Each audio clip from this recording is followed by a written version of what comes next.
কিছু কিছু মানুষ এই দুনিয়ার মধ্যে আছে, দুজি কয়টা টিহা তার হইয়া যায় হঠাৎ করে, তাহলে তারা মানুষরে মানুষ মনে করে না। আরে ভাই এইটা করুন নিয়ে যে সবকিছুই তো আল্লাহর পরীক্ষা, ঠিক আছে? আপনার কিছু টিহা পয়সা হয়েছে, আপনি গরিব রে আপনি অবহেলা করেন। আপনার জ্ঞান আছে, আপনি যার জ্ঞান কম তার অবহেলা করুন। আপনি শরীরের দিক দিয়ে অনেক সৌন্দর্য সুঠাম দেহের অধিকারী, আপনি জীর্ণ শীর্ণ মানুষের সাথে অহংকার দেখাইন, এটা কিন্তু একেবারেই ঠিক না। জ্ঞানও আল্লাহ দেয়, অর্থ সম্পদ সন্তান সন্ততি যা কিছু আছে সবকিছুই আল্লাহ দেয়, এটা নিয়ে অহংকার করার কোনো কিছু নাই। অহংকার মাত্র একজনই করতে পারে, তিনি হচ্ছে আল্লাহ।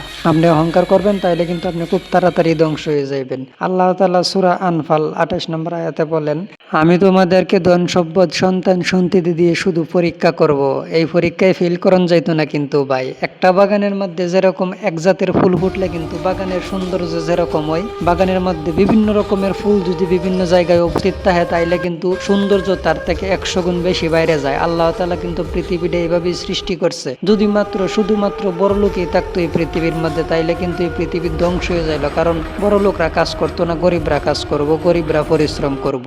বড় লোকরা কিন্তু কাজ করে না, গরিব যে কাজটা করতার, তাইলে কিন্তু পৃথিবী ধ্বংস হয়ে যাবে। আর একটা নমুনা আমি আপনারা বাস্তবে দেখাইতারি, এই পৃথিবীতে যত মানুষ আছে যার যেই অভাব আছে একদিনের ভিতরে যদি এই অভাব পূরণ করে দেওয়া হয় তাহলে পরের দিনেই কিন্তু মানুষ না খায়া মরবো। কারণ কৃষকে কৃষি কাজ করতো না, তারা যদি পর্যাপ্ত পরিমাণ টেহা হয়ে যায়, দিন মজুরি কাজ করতো না, তার যদি চাহিদা পূরণ হয়ে যায়, তাহলে আল্লাহ তাআলা কিন্তু প্রত্যেকটা মানুষের এইভাবে অভাবে রাখছে এই পৃথিবীটা চলমান তাহে। সবাই যদি পরিপূর্ণ কিছু সবকিছু আল্লাহ দিয়ে লায় তাইলে কিন্তু এই পৃথিবী চলতো না। এর লাগে কিন্তু আল্লাহ ব্যালেন্স করে পৃথিবীটা চালাইতেছে, যেটা কিন্তু অনেকেই বোঝে না। এর লাগে মনে করে আমি অর্থ সম্পদ কামাইছি, এটা মনে হয় আমার অর্জনে আমার জ্ঞানে অর্জন হয়েছে। কিন্তু হ্যাঁ, চেষ্টা মানুষে করবোই, কিন্তু সবকিছুর পিছনে হয়েছে আল্লাহর অবদান। ঠিক আছে, আপনি হাজার চেষ্টা করবেন কিন্তু কোনো লাভ হইতো না যদি আল্লাহ আপনারা না দেয়। কিন্তু চেষ্টা না করলেও কিন্তু আল্লাহ তাআলা আপনারা গড়াইতে যাইতো না। পরিশ্রম করবেন, সফলতা আল্লাহ দিব। চেষ্টার মধ্য দিয়ে সফলতা অর্জন করার পরেও কিন্তু এটা নিয়ে অহংকার করণ যাইতো না। কারণ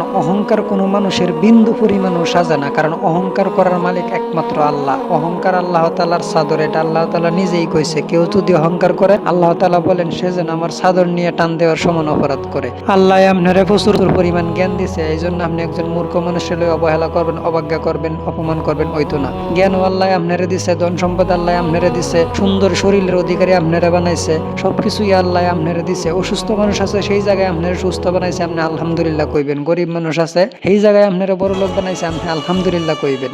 অসুন্দর মানুষ আছে সেই জায়গায় আপনারা আল্লাহ সুন্দর বানাইছে, আপনি আলহামদুলিল্লাহ কইবেন। কিন্তু কোনোদিনই অহংকার করতে পারবেন না। অহংকার হয়েছে মানুষের জন্য এমন এক ক্যান্সার যা মানুষের দুনিয়া এবং আখিরাত দুইটাই নষ্ট করে। যারা ধৈর্য ধরে শেষ পর্যন্ত দেখছেন, আপনারা ভাস করছেন, অবশ্যই কমেন্ট করে জানান যে ভাই আমি শেষ পর্যন্ত দেখছি, তাইলে আপনারা ধন্যবাদ দিতে আমার একটু সহজ হইব।